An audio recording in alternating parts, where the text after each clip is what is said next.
This episode of Blacktop Banter is brought to you by Crafco, the world's leading manufacturer of packaged pavement preservation materials and equipment for the asphalt industry. Learn more at crafco.com. Hey everybody, welcome back. It's another episode of Blacktop Banter. This is episode 105. Excuse me, 105. Been looking forward to this one for a long time. Tom, I'm going to let you introduce yourself slightly. And then I want to talk about your speaking bit a little bit in Miami and the experience that I had with it. But please introduce yourself. You got it, man. I appreciate you having me. I'm Tom Reber. I'm the founder of the Contractor Fight, and we bring respect and dignity back to the trades. That's our mission here. Our whole goal is to help contractors as a whole stop stealing time, money, and memories from their families. And when I say that, a lot of people think that you got to be broke to be stealing from your family. No, you can be stealing from your family when you got a lot of money in the bank too. So, we have a community of thousands of contractors from all over the world. Been doing our podcast. I think we just crossed over 750 episodes or something like that. And I'm just here to help people get better, man. I want people to win more in life, and I have an amazing team behind me here that supports everything that we're trying to do. And I appreciate you having me here on the show today. Yeah, man. Little known fact, you didn't know this, but my dad worked in the blacktop industry before I didn't he know was that. a tile guy. Yeah, when I was a little kid, there was a company called Inkstripped. I think I'm saying it right. Inkstripped outside of Chicago that he worked for. Was the guy's name Bruce Inkstripped? I don't know. I was like 10 years old. I remember going on the job sites with my dad, and they'd hand me a shovel, and I was there with all the guys grinding and stuff. Of course, I wasn't grinding; I was a little kid. But Yeah. So yeah, my dad was in that industry a long time, man. And then he actually started a company called Wheaton Pavement and Maintenance way back in the day, where he did seal coating and repairs and stuff like that. I swear to God, dude, Yeah. that is so crazy, man. Yeah. To hear that, the times that we've invited people on here, and I've thought for sure there's no tie to asphalt or asphalt maintenance or anything. It nails it almost every time. Like almost every time. I had Ray Leonard Jr. on here, Sugar Ray's son. Uh-huh. And Yeah. we were talking about it. And he was like, dude, I was excited to get on the podcast. He's like, my uncle owns an asphalt company here in California. I was like, really? That's awesome. He's like, yeah, man, Yeah. I loved going out there and paving, and I love getting on the roller and doing all that. I'm like, dude, this is craziness. But yeah, there's all kinds of connections to it. And that's kind of why we connected. My friend Brian was speaking at the event in Miami, and you did your section where you spoke, and I remember you did a really good job delivering physical movement with it that tied the memory to the story. And I remember you were at the back of the room, and I went up afterward, and I was like, dude, I loved it. Like, of all the speakers that were there, sorry, Brian, of all the speakers that were there, I was like, dude, Tom's stuck out really good and was memorable. And we had, dude, that stage at that moment, there was Brad Lee, Ed Milet, right? And some of those I had heard before, but yours I didn't hear. And it stuck out in my brain, man. And that's why I've always tried to follow along and try to stay in touch because, as you said, if just that one speech, right, that one speaking engagement created that kind of memory where it was making an impact for me to get time back for my children, right, from my contractor side of it and everything, I knew that whatever you were creating was going to at least scale and exponentially do that. And it's cool to see that with you guys doing your thing over there at the Contractor Fight with your team. Thanks, man. It's funny that after the organizers and stuff went up and did the intro and welcomed everybody, I think I was the first speaker that day, and it was like a 20-minute session on sales, and it was really awkward because they opened it, and during the opening there were two guys up there. One of the guys said it's all about proposals. You got to get proposals on the street. And there was this whole thing. And I come up, my first slide is proposals don't pay the bills. Because our sales process we teach is just very different. Like, we're not in the typing up proposal business. We're in the human connection, conversation. Let's understand what's really important to you, what it might cost, and all this before we start putting our fingers to the keyboard. And that's one of the ways that contractors can save at least 30, 40, 50% of their sales time is not typing up crap or going to meet people that are never going to be your customer.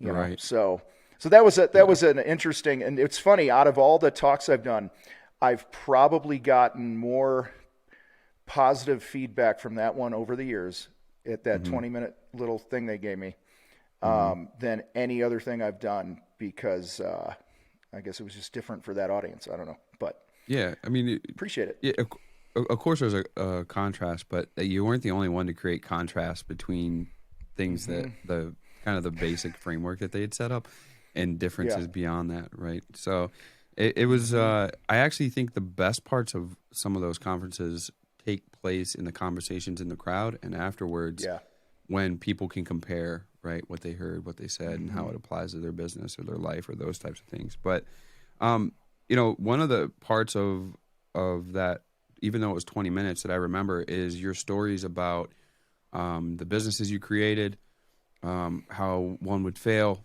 you kept going, start another one, keep going, start another one. Can you give us a quick rundown of, and I mean quick, right, of the list and how we got to this point? Well, it was mostly, you know, a lot of also what I talked about was how my own personal baggage held me back for many years. Like I would, you know, I've had a few different painting businesses. I started a speaking business long before I'm doing this, and the common denominator of why they didn't go to the levels they needed to go to was I grew up riding the short bus literally for 2 years, and I believed my whole life that I was stupid. It wasn't until I was, you know, around 40, maybe a couple years into my 40s. I'm 53 now, be 54 in a couple months. That I finally decided to go toe to toe with that baggage.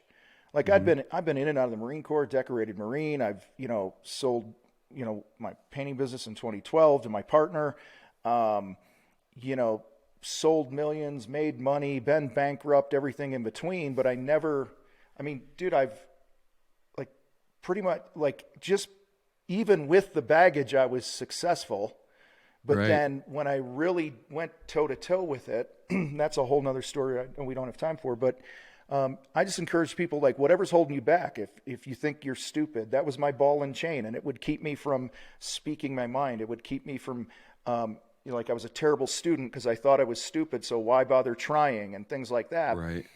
But once I decided to go toe to toe with that, and this story also talked about me putting myself in a situation where I thought I was going to be the dumbest guy in the room. They were all going to point at me because they asked me to speak at this thing. And they're like, oh, look at this stupid guy. He didn't go to college. He dropped out of college, whatever, barely graduated high school. And that event that I did, it was a week-long event down in Cabo, changed my life because I decided to run into the punch of the shit that freaked me out. Yeah. And because I mean, dude, I walked in. I was going to be one of the speakers that week. They had everyone's bios on the wall. And, like, the event was put on by one of the founders of Ticketmaster. You know, we now have North Scottsdale, Arizona, because he dug for water like 50, 60 years ago.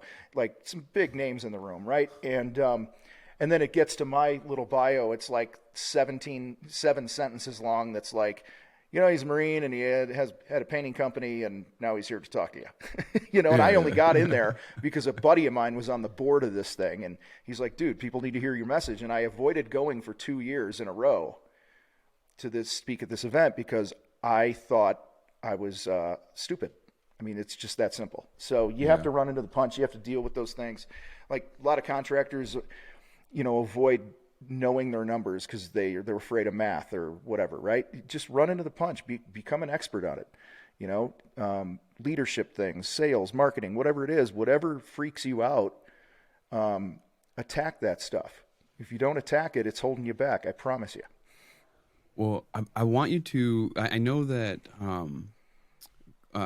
you know, just by following along and following your story along, that coaching and mentorship played a huge role in your success and what you're doing. I want you to speak about that, Real quick, we're going to bust off to a commercial break. We got some great sponsors and great supporters of Blacktop Banter, but I think it's a great topic for us to touch on. We'll jump to that real quick, grab some words from them. We'll be right back. Now that spring is here, it won't be long before we're back out in the field. And a key part of being successful this year is making sure we have the products we know and trust to get the job done right each and every time. That's why we use Crafco for all of our crack and joint sealant needs. Crafco products are safe, easy to use, and consistent in their quality and performance, so we spend less time troubleshooting and more time building jobs. Plus, Crafco's industry-leading service and support team means they're ready to assist with any questions we do have along the way. So, if you're ready to ditch the hassle and the headaches this year, visit Crafco.com and give their products a try. I know you'll be glad you did. That's CRAFCO.com. Asphalt contractors, are you guys tired of using 10 different programs to create a nice professional looking report for your customer? Are you tired of having to drive back and forth to your job sites to capture photo updates and get measurements and quantities for change orders, or even having to mark your jobs out beforehand? We were too, so we developed Spot On Site, an all-in-one mobile app that allows you to measure and mark instantly from the palm of your hand, capture photos and videos that are all time-stamped and dated, and generate instant reports that you can send to your customers and your team members for a seamless collaboration. This is going to no doubt help you win more work, reduce inefficiencies, and stand out from the competition. Check us out for your free 14-day trial, spotonsiteapp.com. Sam and Mike at Liberty Supply have been longtime supporters of Blacktop Banter. They have everything that you could need when it comes to asphalt supplies, including pour pots, spray tips, street brooms, flagging tape. They got melters. They pretty much got everything over there. And Sam answers the phone right away when you call. You can't get that anywhere else. Visit their website at libertysupply.biz or call 800-397-9907 and tell them I sent you. All right, we're back, and I kind of precursored this one before the commercial break with Tom. We both ironically have people that we're connected to that I was in a coaching group with, or Tom did coach, or whatever. And I think that term gets thrown around quite a bit, right? Especially nowadays, right? Because there's you can get coached about anything, and anybody who's thinks they know what they're doing could say it and do it. But really what happens, right, is guidance and mentorship really is what happens. And I kind of want to hint everyone's, of course, if they've listened, they've heard my story before about mentorship groups and how I found mentors in the industry, and they've helped me here. And then as I started Blacktop Banner, right, you find other mentors in that field. And, surprisingly, right, super surprising, if you find a mentor in something, a quality one, you start to have success in it, right? If you just follow along and do what they say. Can we talk about that a little bit, about how big of an impact that's made in your life as you transition from, the contracting side to the coaching side, and now to speaking and podcasting and whatnot? Yeah, I mean, I just, I grew up seeing the value in coaching my whole life because I played football and sports and things like that, right? So, but outside of that, I'll fast forward to when I first started, my painting business. I didn't even know there was such thing as a coach for business. I was getting advice from people I knew and family members that are in the industry, and they're all great, love them to death, this and that, but none of them necessarily had the type of business or life that I wanted, with the exception of my uncle, who helped me. He's a painting contractor. He helped me get started. So I don't want to make it sound like I didn't have anyone that I looked up to, because I certainly did. And he's without my uncle, I'm not here today changing the lives we're changing. So, right. But to me, I have no doubt that, I'll just speak for me personally, that I could figure some things out on my own, but it's just going to take longer. Right. And my greatest value for me is my time. Like, we only have, and my other, it's my time and my impact. Those are the two things that are most important to me. That's why even through all the years I was running businesses and stuff, other businesses, I was coaching high school football for 17 years because I wanted to have an impact in people's lives. So I'm a coach at heart. And so my view on coaching is I don't know what I don't know. I can't see what I can't see. And I don't care if somebody's a quarter lap ahead of me. They don't have to be, 10 laps ahead. They're a little bit ahead of me. I can learn something from them. Yep. And we've talked about this before. Like we're in an industry where there's a lot of the old guard is around, the old crusty farts are out there, and this and that. And the saying, it's hard to teach an old dog new tricks and things like that. I think if you don't develop the habit of humility in some degree and being curious and being open to learn new things or whatever it might be, you're going to grow up to be one of those old crusty guys that's going to underachieve in his or her life. And so, I just see coaching, like my wife and I were talking about it last night. We have this program. It's under 10 grand a year. Okay. We got 400 and something people in it, this and that. And our biggest conversation is always because dude, we started this thing helping guys with sales, marketing, and knowing their numbers, right? I'll just throw it out there. Yep. And what ends up happening is the community is so strong. We get testimonials like, hey, my bank account's 5 times as big in the last 12 months than it was before I joined. But the most important thing is my marriage is better. I've dropped 80 pounds. I tell people all the time, I don't care about your business. You can always start a new business. You can always find a way to make money. Right. I care about your life. Don't burn your family to the ground. And so we approach our community and our coaching very differently. But my point is, look at all the money that we spend on equipment. Yep. Or look at all the money that you spend.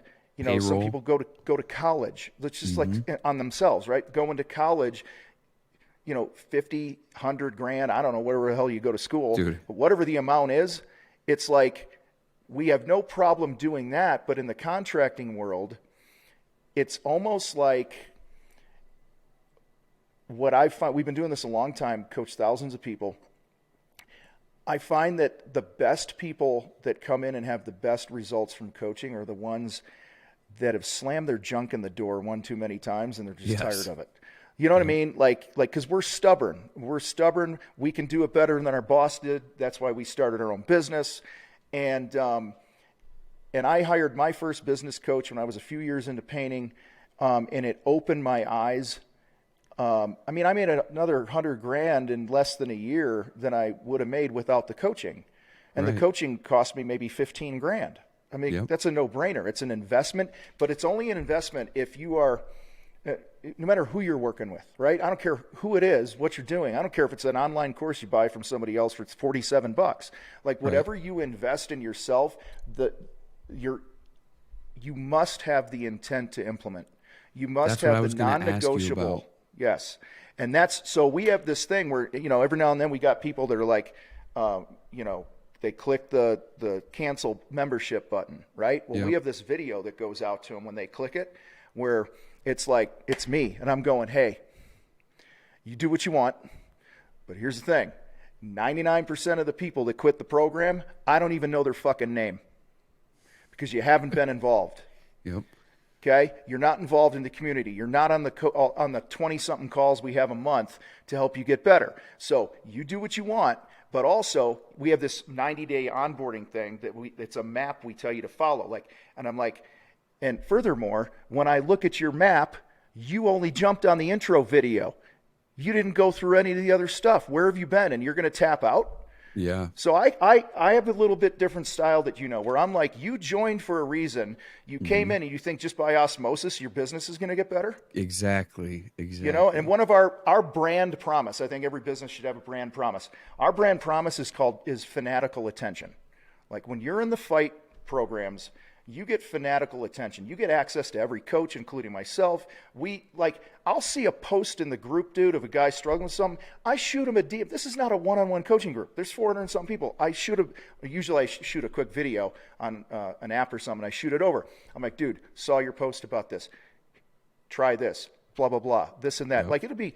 it'll be 9 o'clock on a Sunday night and I'm doing this shit because we see the needs, and that's just how we roll. And this isn't to like, well, yeah, I'm bragging on my community. Ahead, send it. All right, I was gonna say send it. I'm Yeah, bragging because dude, you I got to brag be on your my own community all the time. right. I mean, your Blacktop company and your podcast. Like, if you're not your own biggest fan of what you do, then you should shut your doors.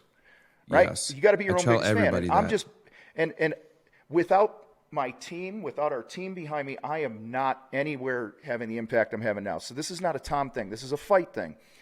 So coaching. I mean, when's the last time you turned the Super Bowl on and there weren't coaches on the sideline? I know. Yeah, Okay.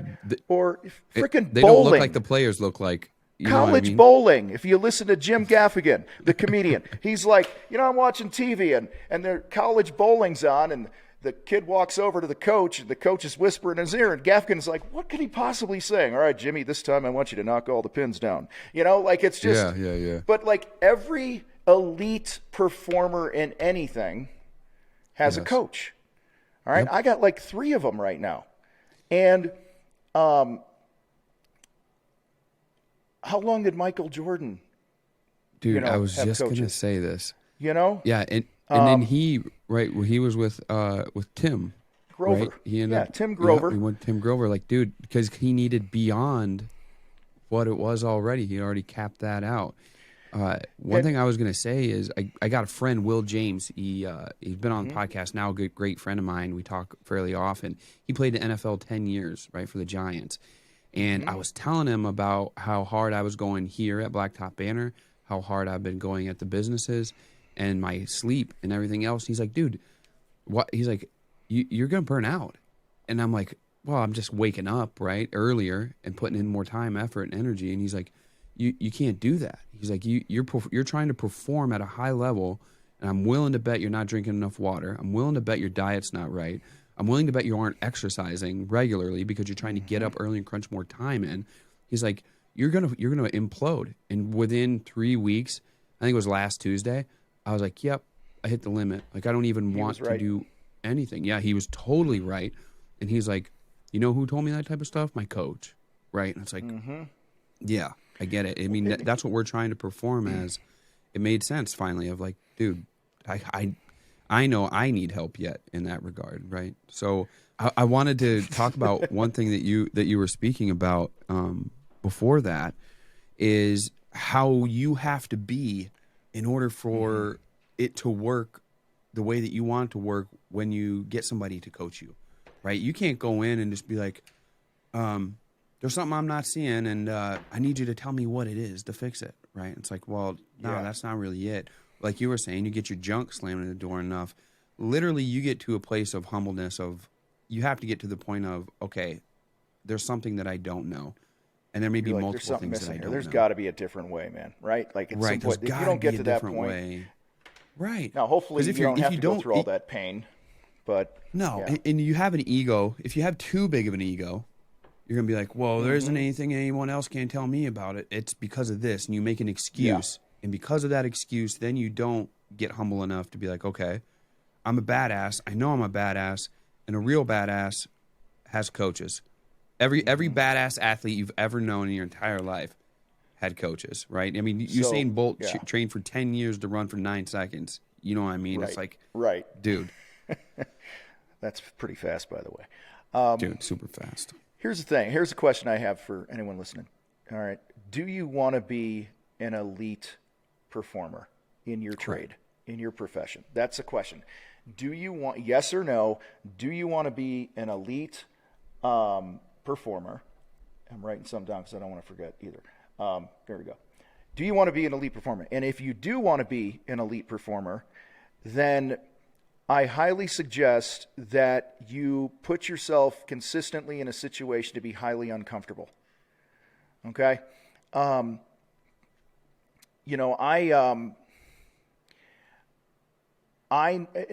when I say uncomfortable, I mean someone that is going. There's different sorts of discomfort, right? There's financial discomfort. I'm just owning the elephant in the room, right? You know, if you're getting coached, you're paying. Okay. Well, the more I pay, the more I pay attention. Okay? Yeah. That's just something I've learned through the years. If I buy a $47 course online, I probably don't even open the damn thing for 3 weeks when they email it to me. All right?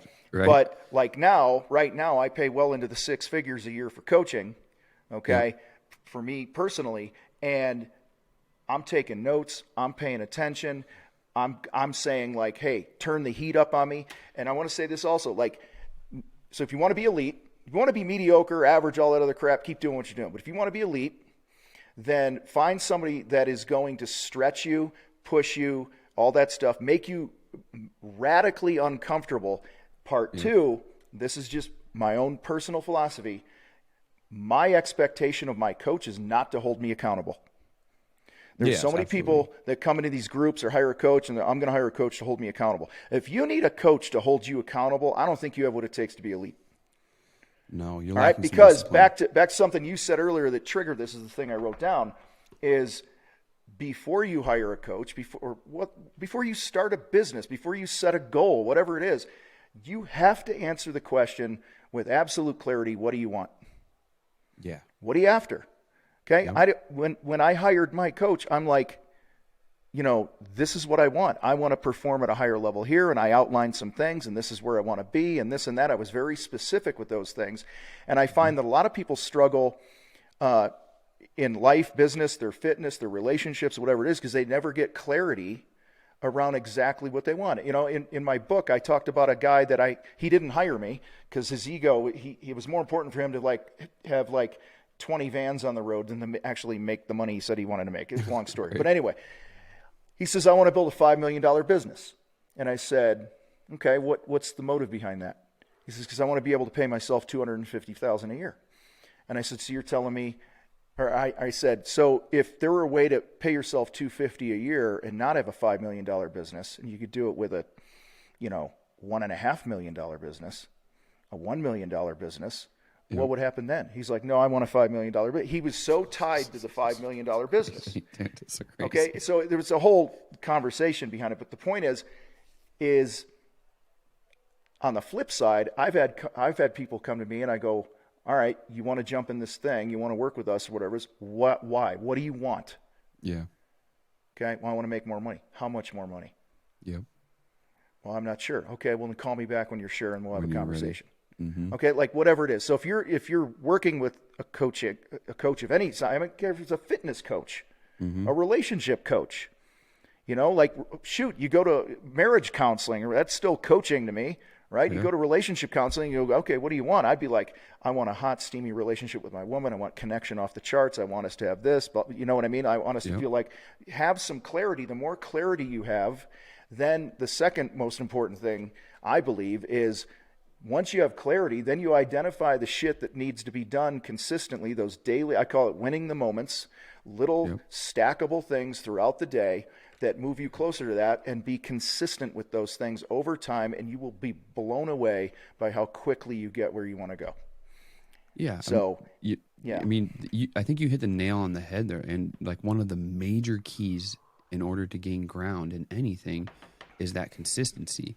Whether you're trying to lose weight, you make those little wins choices on what you're putting in your body, right? Or whether you're trying to tone a certain part of your body or get to a certain lift, you're going to have to go every day with small increments, small increases over and over and over and over again to get there. One thing I wanted to point out is you kind of hit on, if you buy a course for $49, it's going to wait 3 months. You're not going to give a crap, whatever. And you drop 10 G's on one. You're like, I need to make sure I get my money out of this quick. And then you made a relation to equipment. Dude, if you go and buy a $60,000 or $70,000 paver in our industry, your number one priority in your life is getting asphalt going through that thing now, right? So that it's making the money because of the investment you put in it. Now, you go buy a hand tamp to work in the corners, it might go in the shed and get thrown in the corner, and you've spent $50 on it, and you're like, dude, I could give a shit where the hand tamp is. Are we running the paver? Is the paver doing work? Is it performing? Is it creating a finished product? Is it getting us towards our goal of where we want to get? Because we know that if we use that piece of equipment that we spent a lot on, we're going to make what we want to make with it, right? And essentially that's Yep. what we're talking about when it comes to that, it comes to equipment and Well, how it relates to coaching.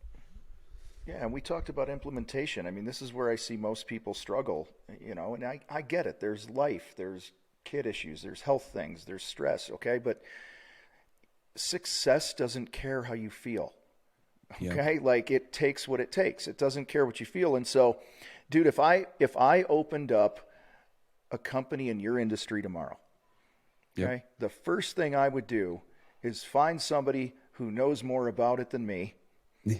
and I would go, all right, I just opened up. We're all legal and all this other stuff. I got this equipment, whatever. All right, I got my pen.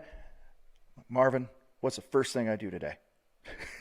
Okay? Yeah. Like, and I am going to, and this is a phrase we joke in the fight with one of our coaches, Derek. We call Derek the implementer, but then we upgraded it to the oblivious implementer, because Derek went from having like never any money. This is like many years ago. I started coaching him. He came into our programs, and this now he's our one of our amazing sales coaches. He's multi-millionaire off the charts just in about a 5-year period.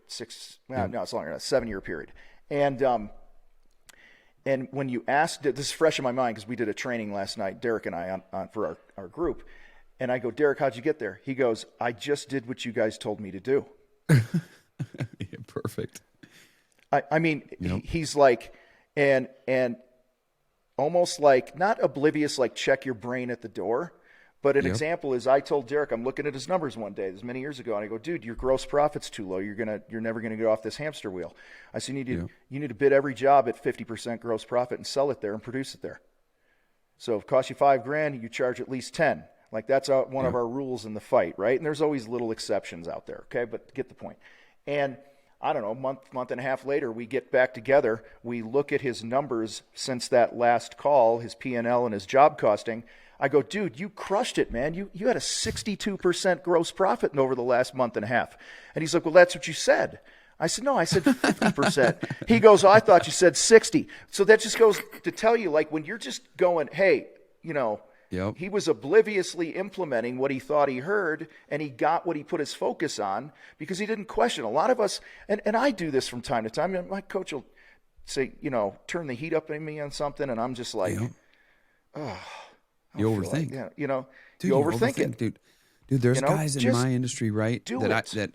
I try not to compare myself to everybody because I know in a lot of ways I'm an anomaly.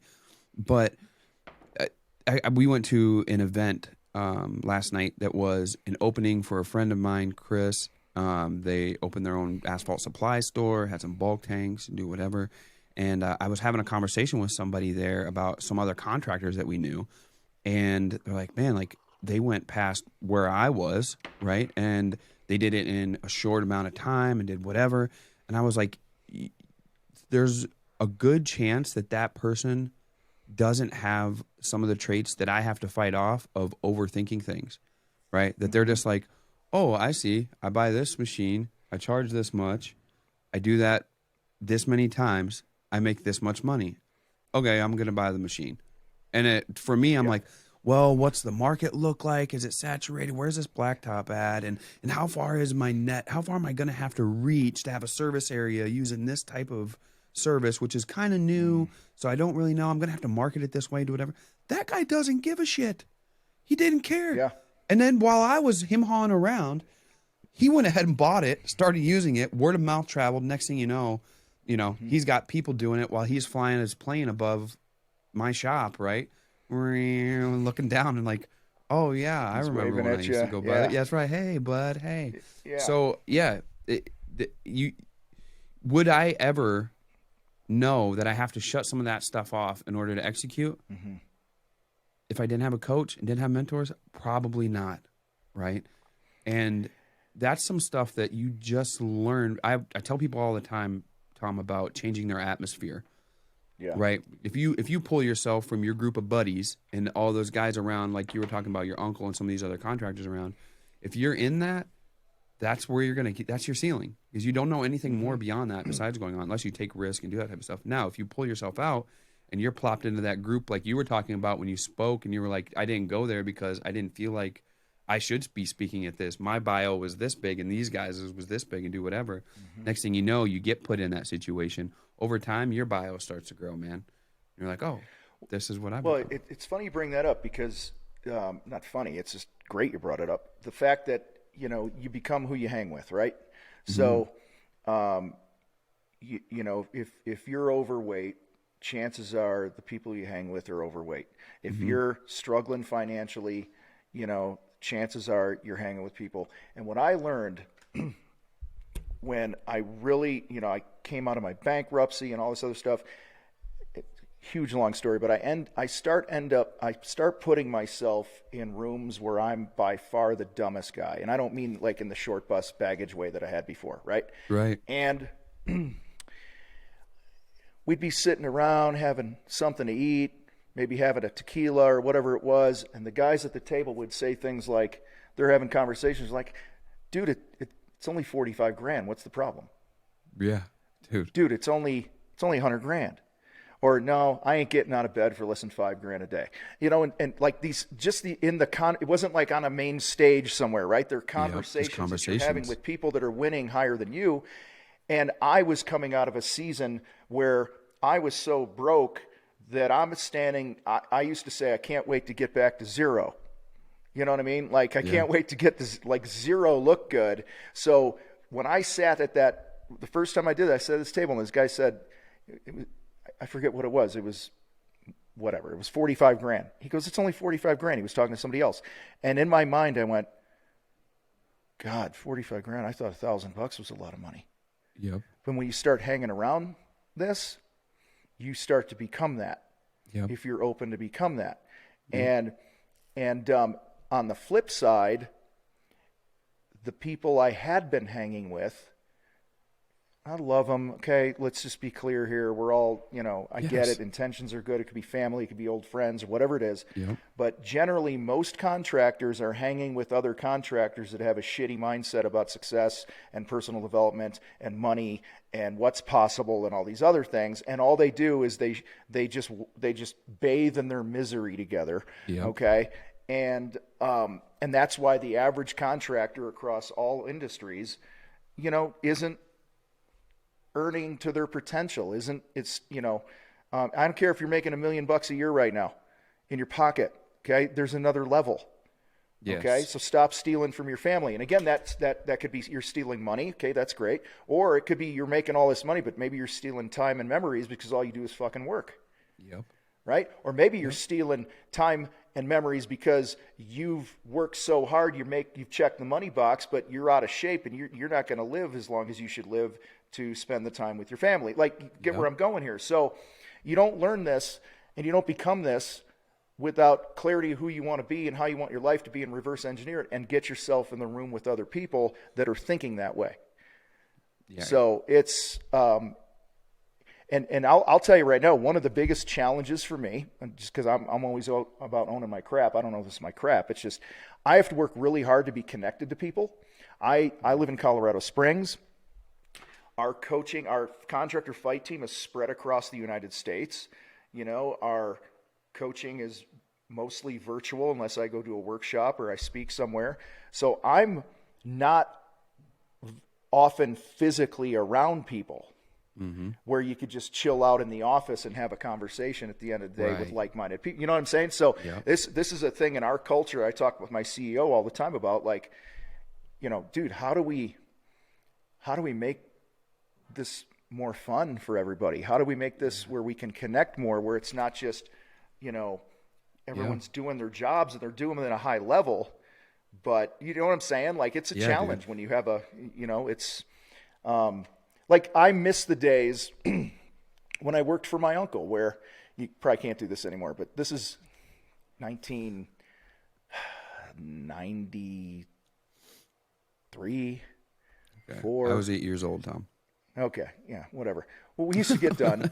We'd be painting a house. My uncle would roll up around 4:30. Yep. He'd get out, and he'd have a 5-gallon bucket of ice and a bunch of cold beers in there. Oh, yeah. And we'd sit on the deck of the house and have a few beers with the guys, flip a bucket over and hang out. Like, I miss the camaraderie of that. You know what I'm saying? And so it's, I'm not trying to, like, whine about my life right now. I have a beautiful life. But it's funny when I start getting weird in my company. Yep. My CEO or someone else who knows me really well, they'll text me and go, "Hey, do we need to get together and just have a day or two in person?" Because they know that I start getting crazy. I remember sending the team a message. It was a couple of years ago. I'm like, "Guys, I'm losing my mind. We need to do something." Yep.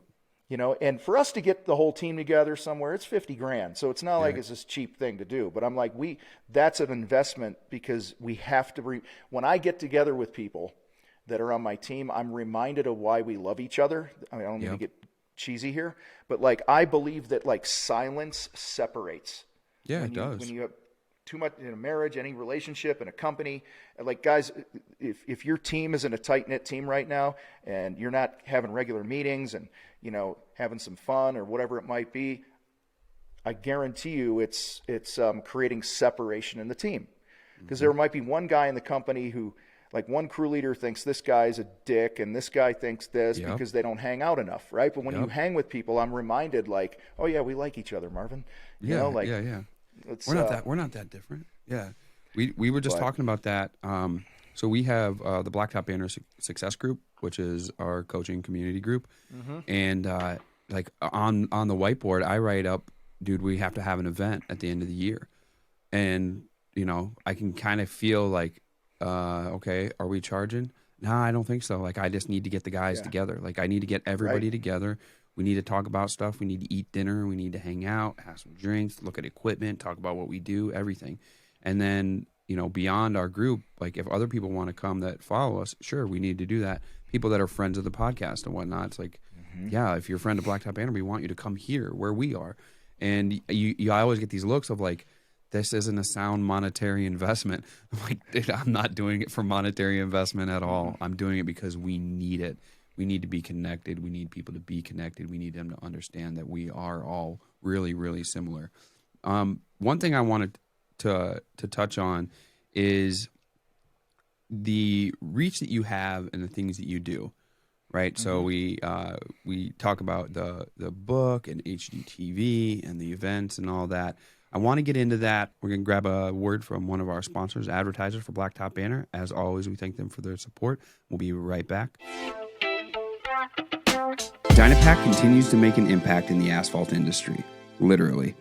Recently unveiling their electric line of rollers and plate compactors, they lead the way in innovation when it comes to compaction, including their seismic technology, which creates a better, smoother, compacted surface. We're happy to have Dynapac as a supporter of the Blacktop Banter community and encourage you to interact with them on social media. For their full product lineup, visit Dynapac.com. Dynapac, your partner on the road ahead. We've had our 800 network phone number on the side of our trucks and equipment for a while now, and having branding power over your competition who has a complicated phone number versus 1-800-ASPHALT or 1-800-BLACKTOP makes it easy for people to remember, and all the calls go directly to you. Plus, when you join the 800 Pavement Network, you're joining over 300 pavement contractors who have generated over $2 billion in combined total sales. You can call 1-800-PAVEMENT or you can go to the website 1-800-pavement.com and you'll find them. From their iconic hot boxes to their infrared machines and now the KM Blacktop Banter Edition seal coating unit, KM International has established itself as one of the toughest and longest lasting equipment manufacturers in the asphalt world. KM is comprised of an experienced team that brings you all the resources you would hope to see from an asphalt equipment manufacturer. Check out KM International on all forms of social media and be sure to see all they have to offer at kminternational.com. If you've been listening to the show for a while, you know that I've been using Stencil Plus for years. They have everything I need for line striping jobs, from multi-piece stencils, stencils with different thicknesses, stencils for the big box stores, custom stencils, and they have free shipping on all orders within the U.S. Plus, for a limited time, friends of this podcast can save an additional 10% on all orders at Stencil Plus. Just use code BB10. That's BB10, as in Blacktop Banter, at stencilplus.com. All right, we're back, and I want to kind of take off from where we were before the commercial break. But I want to share one quick story from a guy named Will, who is in the Blacktop Banter Success Group. We were at an event that I spoke about earlier last night, And Will is the most prepared person I have ever met, Tom, when it comes to starting your business in the asphalt maintenance world. He's been a great student of mine. He's been a student of other mentors, other coaches within the industry. He has everything that it takes when it comes to the knowledge of how to do this, right? And how to sell, how to do everything. He hasn't practiced any of it yet, but we're into the season now where it's like there is no more excuses. The snow's off the ground, temperatures are getting ready, and it's time to go to work. Yeah. One thing that I talked to him about last night, I said, Will, this is the point. He's like, I just got to do it. I know I got to do it. I just got to do it. I got to do what everyone's taught me and told me. I just got to do it. And I said, do you like hanging out with us? Yeah, absolutely. I said, if we have an event again in 6 months and you haven't done anything, what are you going to talk about with us? Are you going to want to show up at that event to these people that you've invested in and they've invested in you? I really doubt it, Will. Like, so not only does your success in your business depend on it, but your friendships, your relationships, and where you want to be in 6 months depends on this. Now you have everything you need. Now's the time to do it or not do it. You've really done a great job, Tom, of, and I think it's rare, of parlaying what you're about, what the contractor fight is about, and the impact and difference you want to make. You've done a great job of marketing that in a way that other eyes have looked on it and other attention have got on it from outside of the linear path that a lot of contractor coaching groups and ideas and podcasts and everything get to. Can you talk about how that happens? What is there a secret sauce? Is it a trajectory that you guys planned out? When I talk about that, I talk about the book, Strong Leader Live, the HGTV, like all that stuff. For me, I don't know, man. I get, as I said, I'm an anomaly, so I'm super proud of that. I'm proud that you were able to do that, right? I'm always in awe of that type of stuff because it's outside of that trajectory and path that a lot of us typically would think about. Can you kind of hint to that and talk about that a little bit of how that happens? Is it that sauce? Is it what you're made of? Is it the framework? Is it trajectory? Is it goal setting? Is it all of it? What is it that gets you there? Oh man.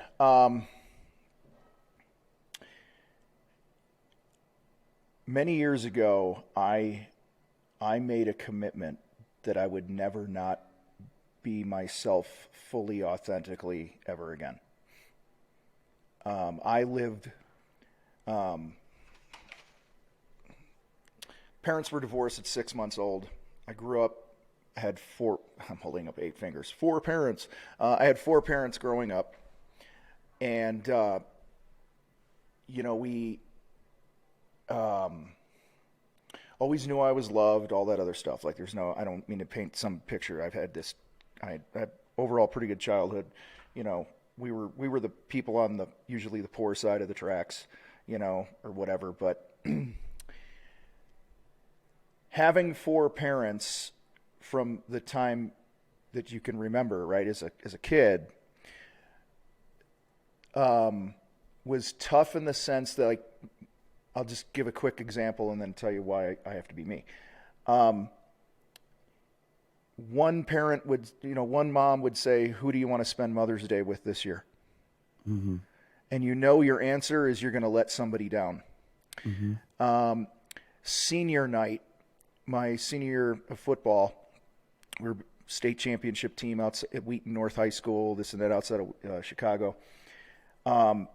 This was in 1986 when, and Wheaton is a very religious town. Like, it was just, and I had 4 parents, and all my other friends were going to walk with 2 parents.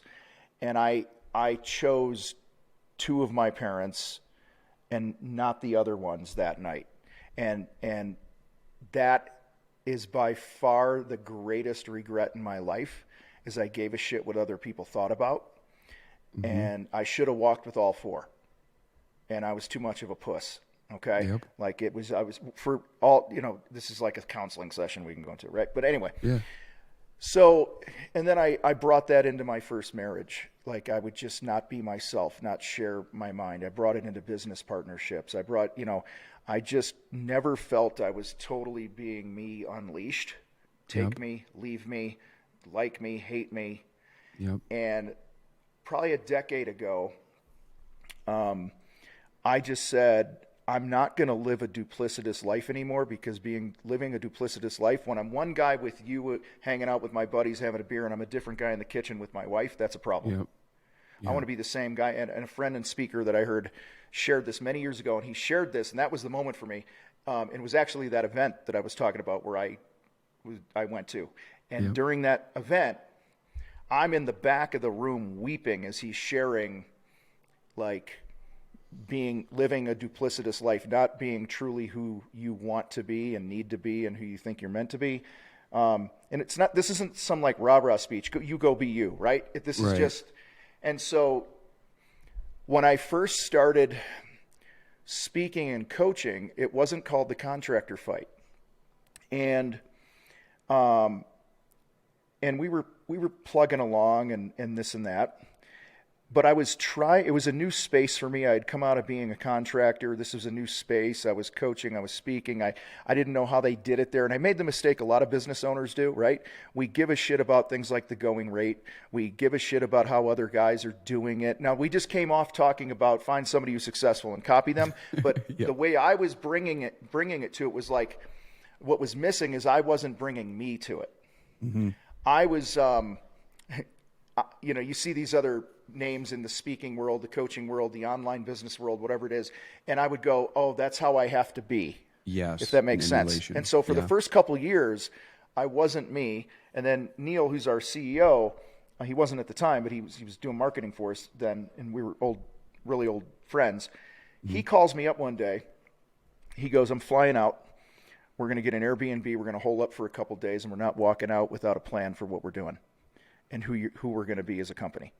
And we holed up in an Airbnb, drank beer, ate pizza, not a whole lot. But and we put time in the woodshed and really came out, and it was more Neil's doing of pushing me for the clarity of what I wanted. Mm-hmm. And we walked out of there with the Contractor Fight, and I walked out of there with a new attitude that I don't care what people think of me. Mm-hmm. I'm going to be me. And there's a lot of people in this space, dude. This is a big space now. Mm-hmm. A lot of people that can't stand me because of some of the language I use or the things that I say. I say things like, if you've been in business more than 2.5, 3 years and you're not making $250,000 in your pocket, you don't know what the fuck you're doing, and you should go work for somebody. Now, I say that because I want to get your attention. I want to show you there's a different way. I don't want to be the typical, I make fun of the pleated khaki wearing, Oxford shirt wearing corporate guys that come into they come out of a 40-year career and they retire with some big corporation. Now they call themselves a coach for you guys. Yep.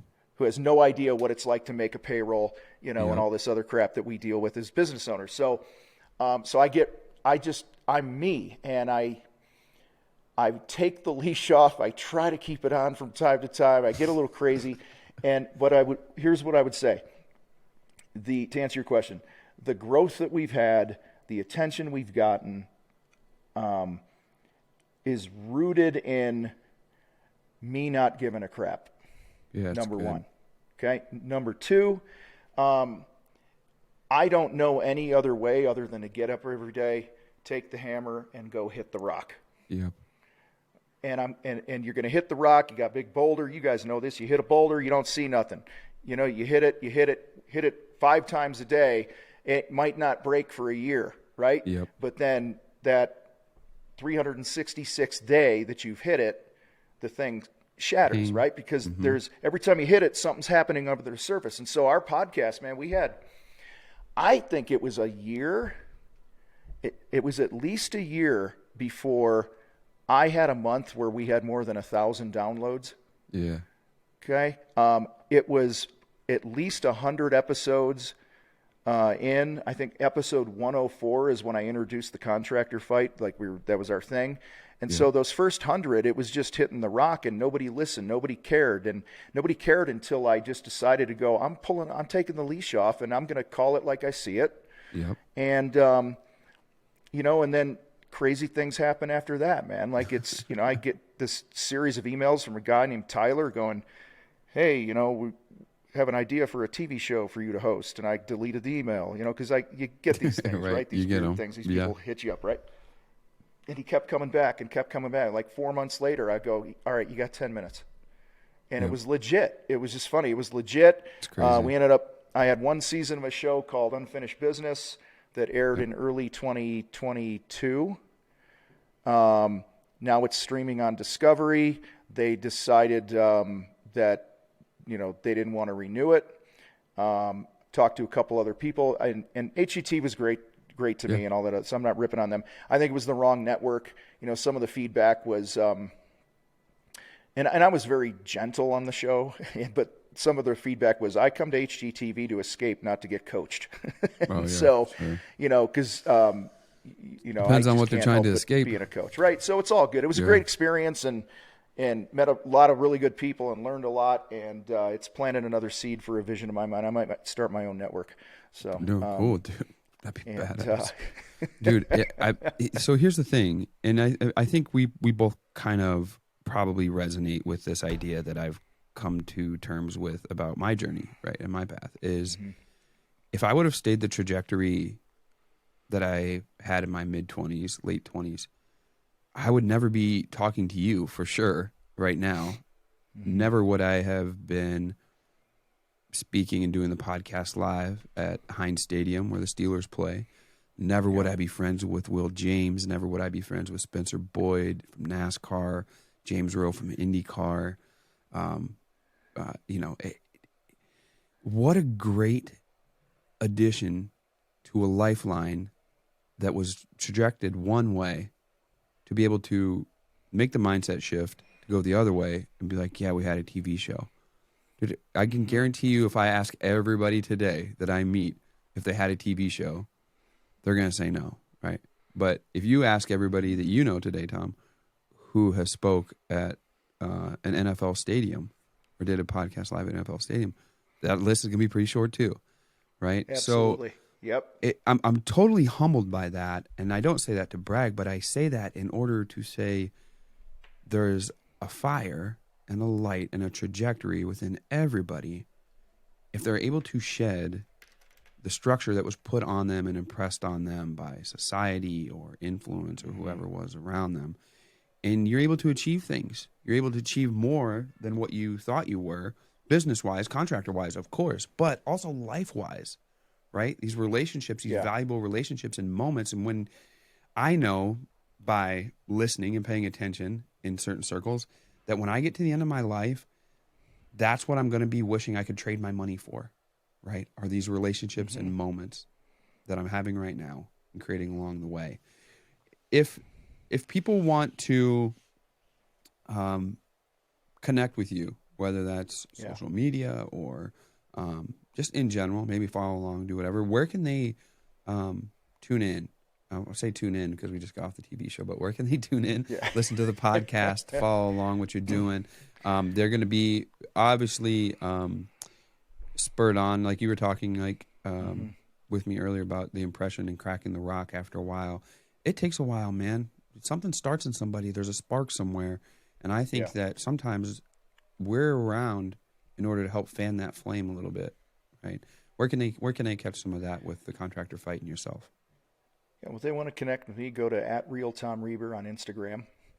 And, in the bio, there's a bunch of links and stuff, or they can just go to thecontractorfight.com. And that's the hub for everything as well, man. The podcast, YouTube, all that stuff. So, well, before I let you go, I want to ask you. I used to do this all the time. I don't do it so much anymore. But if you could give one piece of advice, and I know that's tough because our brains are filled with thousands and thousands of pieces of advice now. But if somebody is wanting to live a better life, and we'll chalk it up similar to when you were like, hey, I want to start an asphalt business. And you're like, Marvin, what's the first thing I do? If somebody is in a position where they want to live a better life one way or another, more than likely if they're listening, they're contractors or they're working for a contractor, maybe want to be a contractor or not. Maybe they're just listening in general. What would that piece of advice be, man? Oh, that's simple. We talk about all the time in the fight. Imagine you drop a rock in the water, and where the rock hits, that's you. We call that get oxygen, right? You take care of you first. I mean, you shared earlier how you're working your ass off, but you weren't hydrating and working out, right? Yep. And so I believe you'll only be as strong, everything around you, your business, relationships will only be as strong as you are, mentally, physically, emotionally. So get oxygen, whatever that means to you. And then the second ring, that ripple that comes out, we call your people. And that's your spouse, your significant other, obviously your kids. Like, don't give your people, and then your team is in there too. Don't give them scraps. And then from there, we call it build your empire. And then, so I think if you can just keep that in mind, my wife, we call her the queen. She always says success starts at home.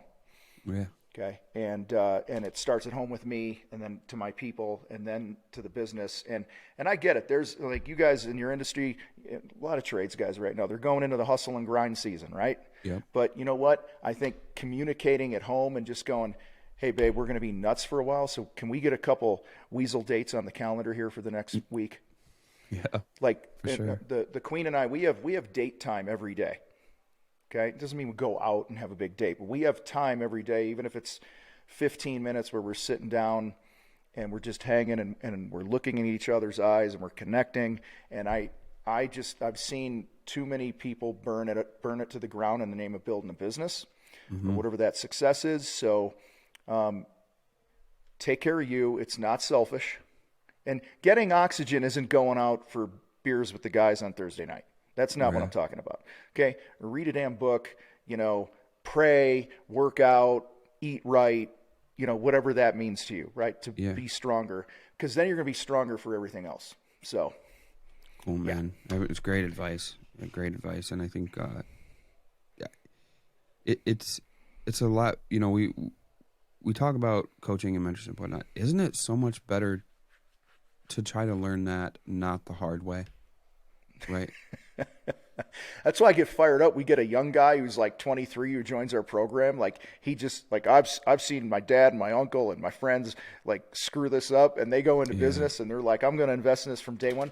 I mean, and then like a year later, the kid's putting $200,000 in his pocket at age 23, 24. It's like, good job, man. Like, that's, well, that's why our parents tell us shit too, right? And we don't listen because we're paving our own way. So yeah, they do their best. But yeah, it's, hopefully you don't have to learn a bunch of tough lessons, but you're gonna at some point, dude. You're gonna.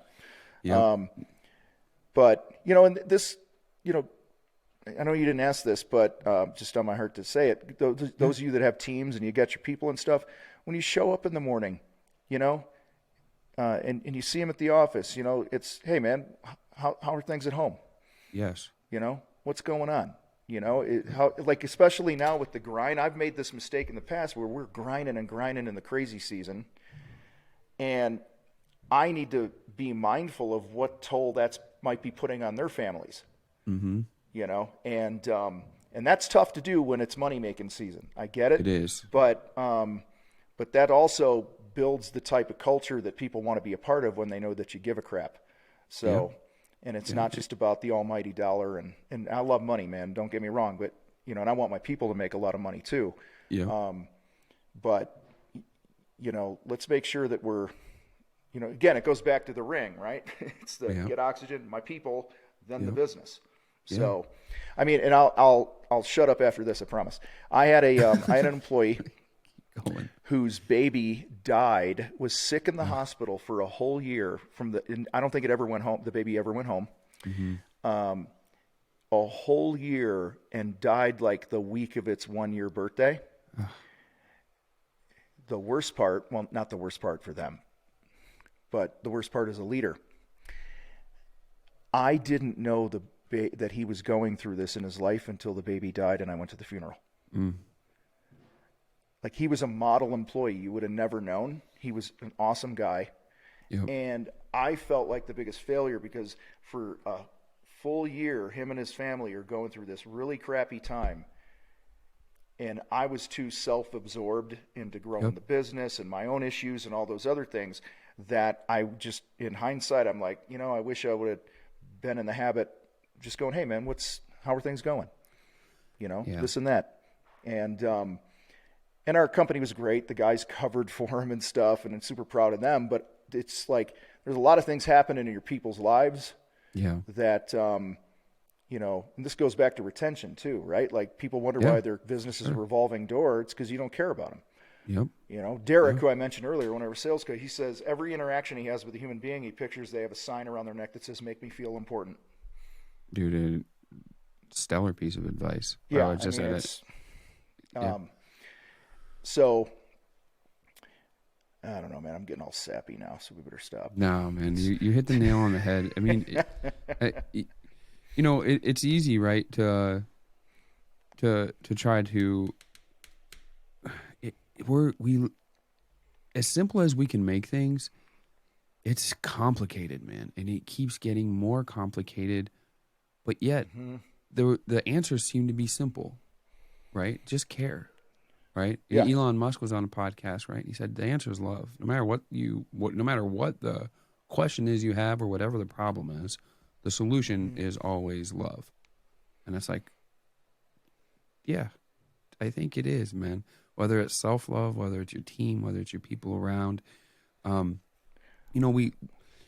been to a lot of events, man. I've been to a lot of events, took a lot of advice, heard a lot about management and retention and hiring and sales. And during that time, now I think I've probably been consuming that type of stuff for a decade or better, it feels like. The most successful companies I see and the most consistent message I see from people who have achieved success when it comes to building and keeping a team is finding out what's going on with them and caring about it genuinely, right? And I think that that's also why your coaching group's been successful. Right, we don't want that kid at 23 to go through what we don't want him to learn it the hard way, man. And same thing with my team. Like, I don't want them. I think to kind of piggyback off of what you said, I'm willing to, and I've told the guys this, I'm willing to die on a parking lot servicing it for my business if that means I'm going to succeed at it. Right, like everybody else can go sit under the tree. I'll faint out here. Like, I'll die on it. Yeah. And I think I make the mistake sometimes of thinking that I shouldn't have to know what's going on in their life or care because there's no way they're going to be sacrificing the amount that I'm sacrificing. Right. So why would I care about that? I shouldn't hear it. It's not justified. Whatever they have to say isn't justified because they're not sacrificing what I'm sacrificing in order to be able to attain our goal. And that's such a narrow-minded thing, dude, for somebody who's, it's so inhumane, actually, right? To be like, dude, this is another person, same as you. And more than likely, I've heard this in numerous times out of conversations with my employees and different people around me. They'll come up to me and be like, dude, is everything okay? Are you doing all right?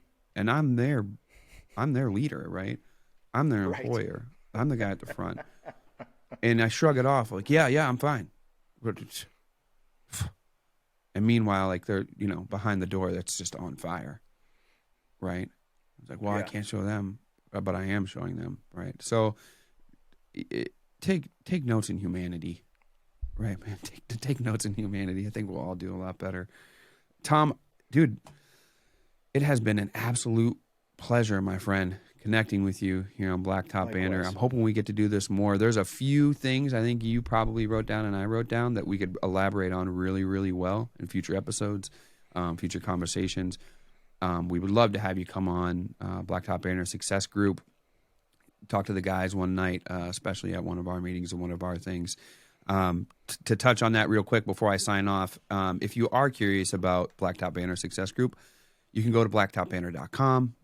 Click the drop-down tab there. You'll find membership and what that looks like and what that all entails. Also, on the flip side, before I let Tom go, I want you to be able to check Tom's group out if that's something you're interested in, his coaching group and everything they do as well.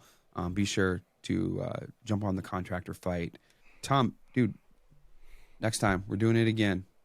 You got it, man. Anytime. Alrighty, man. I really appreciate it. And as always, at Blacktop Banter, we speak asphalt. Peace.